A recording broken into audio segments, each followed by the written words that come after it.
আমি তো শহীদ হয়ে যেতাম, আমাকে ফাঁসির ঝুলে আপনার সাথে দেখা হতো না। তা আল্লাহ আমাকে বাঁচিয়েছেন, এটা আমার বর্ধিত লাইফ। আমি আপনাদের কাছে ঘোষণা করতে চাই, আমি ছাত্র জীবন থেকে ইসলামী আন্দোলন করি, জনগণের জন্য কাজ করি, এই রকম পরিসরেই কাজ করেছি। আমি আমার এই বর্ধিত জীবনটা আল্লাহর দিনের দিন রক্ষা করতে চাই।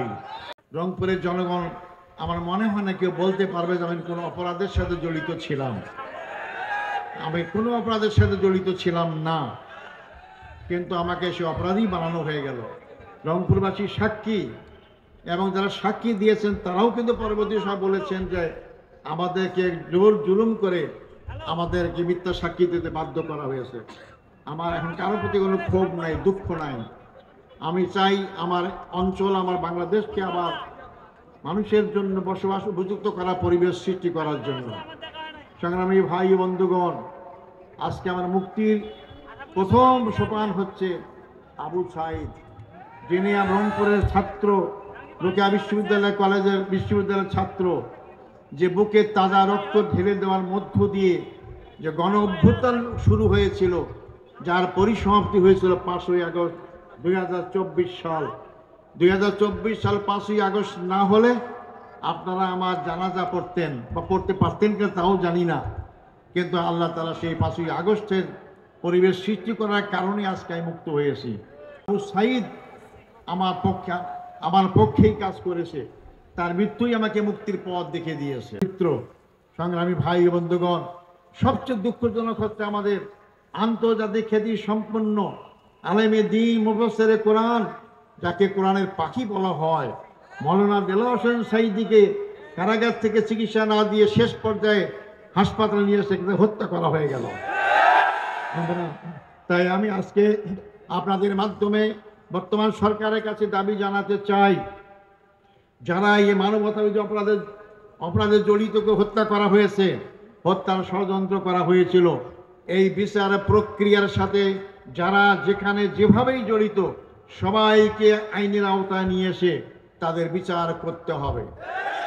আজকে আমি বলতে চাই গর্বের সাথে, আমার রায়ের মাধ্যমে এটিএম আজহারুল ইসলাম মুক্তি পায় নাই, আমার রায়ের মাধ্যমে বাংলাদেশ জামাত ইসলামীর দীর্ঘদিনের মিথ্যা অপবাদ থেকে মুক্তি পেয়েছে। সর্বোচ্চ আদালত রায় দিয়েছে, ন্যায়ভ্রষ্ট রায়। দালাল হয়েছে, আইনটাই বেআইনি।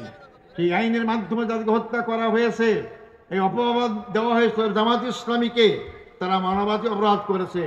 আজকে আইনের মাধ্যমে সুপ্রতিষ্ঠিত হয়েছে, আমিও মুক্তি পেয়েছি, ইসলামী আন্দোলন মুক্তি পেয়েছে। এটাই আল্লাহর বিচার, ন্যায় বিচার আল্লাহ করেন। 5ই আগস্ট আমরা জেলখানায় ছিলাম, আমরা কল্পনাও করিনি যে হাসিনা ক্ষমতা ছাড়তে বাধ্য হবে, কিন্তু লাখে আল্লাহ মারে কে? আল্লাহ যে অনেক কিছুই করতে পারেন। মনে হলো যে আল্লাহ সরাসরি এই বিপ্লব ঘটার ব্যবস্থা করেছেন। মনে হলো যে লক্ষ লক্ষ লোক, আমরা দেখতে পাচ্ছিলাম কারাগার থেকে লক্ষ লক্ষ লোক রাজপথে নেমেছে, মনে হয় যে আবাবিল পাখির মতো হাজির হয়েছে লক্ষ লক্ষ লোক। আল্লাহ ফেরেশতারা হাজির হয়েছেন এবং তার পতন হয়েছে। যার পতন হয়েছে তিনি কি বলতেন? শেখের বেটি পালায় না, আমরা পালাই নাই, আমাদের কোনো নেতা পালায় নাই, কিন্তু আপনি পালিয়েছেন। কোথায় পালিয়েছেন? যেখানে আপনাদের আসল ঠিকানা, সেখানেই আপনারা পালিয়েছেন। আমাদেরকে পাকিস্তান বলেন, আমরা পাকিস্তানে পালাই নাই। আমাদের শহীদ মীর কাসেম আলী মামলা যখন চলে তখন তিনি আমেরিকায় ছিলেন, তাকে বলা হয়েছে আপনি আসবেন না বাংলাদেশে, বিচারের সম্মুখীন হবেন। উনি বলছেন কেন আমি যাব না, আমি কি অপরাধ করেছি? মৃত্যু হলে আমেরিকাও তো হবে, বাংলাদেশেও হবে। তিনি আমেরিকা থেকে বাংলাদেশে এসেছেন, বিচারের সম্মুখীন হয়েছেন, তাকে ফাঁসি দিয়ে শাহাদত করা হয়েছে। তাহলে কারা এই দেশের জনগণকে ভালোবাসে?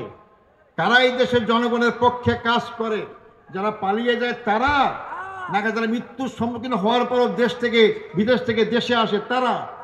আসল তারাই দেশপ্রেমিক, তাদের দ্বারা এই দেশ রক্ষা পেতে পারে, তাদের দ্বারা এই দেশের সীমানা রক্ষা হতে পারে। সংগ্রামী ভাই বন্ধুগণ, আজকে বাংলাদেশের জনগণকে চিন্তা করতে বলবো। আবেগ দিয়ে 54 বছরও কাটিয়ে দিলাম, অনেক স্লোগান দিয়ে জাতিকে বিভক্ত করলাম, কিন্তু জাতির কোনো কল্যাণ করতে পারলাম না। আমাদের সত্যিকার অর্থে আধিপত্যবাদ বিরোধী শক্তি বাংলাদেশের জনগণের পক্ষে সবসময় যারা থাকে যারা দেশে পালিয়ে যাওয়ার চিন্তা করে না, তাদের দ্বারা এই দেশ নিরাপদ, তাদের দ্বারা এই দেশের গণতন্ত্র নিরাপদ, তাদের দ্বারা এই দেশের জনগণের অধিকার নিরাপদ।